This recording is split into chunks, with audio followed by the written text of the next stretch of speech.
150 పావా? ఇంత రేటు ఉన్నాయి ఇది. చాలా రేటు చెప్తున్నారు సార్. ఎంత రేటు ఉంటాయా?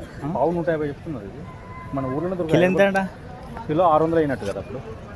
ఇక్కడ ఆమె 400 350 అన్నది కిలో. అవునా? అదే అక్కడికి పోయేస్తాయి. అందుకే ఆడ ఆగిన ఇందాక ఆమె. అదే పోలీస్ అయినా అరుస్తూ ఉన్నాడు. ఇప్పుడు ఆపారు కదా ఆయన, నాకు ఎక్స్ప్లెయిన్ చేస్తూ ఉన్నాడు.